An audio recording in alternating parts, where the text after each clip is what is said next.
Ki te pāpaka nui a Māui I Naia nei, e takoto ana te tū pāpaku o Nuki Waka no Ngāti Pūkeko ki tētahi marae I Poi Hākena.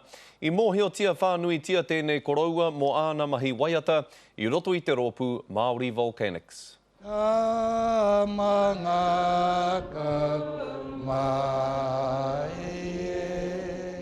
Ka tika mā te waiata tēnei manu honena e poroporo aki. He was a man that I wished to grow up to be. And I love him very much. I'm going to miss him very much. Ko ia tētahi o nā kaiwhakatau I te tira whakatangi waiata o Māori Volcanics. He whitu te kaumā iwa o nā tau, ka mate I tōna moe I te pō te rātapu. We didn't realise that that he would go this quick. It was a shock to everybody.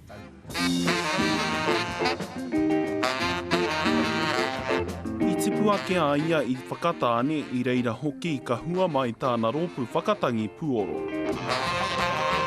I takahira tau I te mata o te ao ki te whakanahau I te mā tinitini. To us, he was a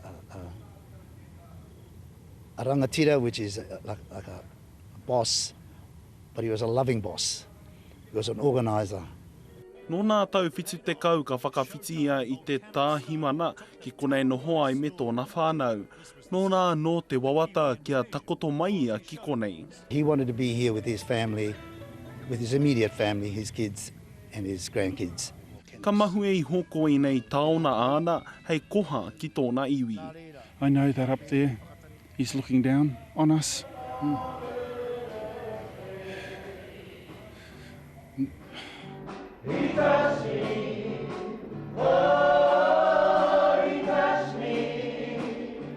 Hei te rā mere nehua ia ki Poi Hākena. Tā pāre tā whai te karere.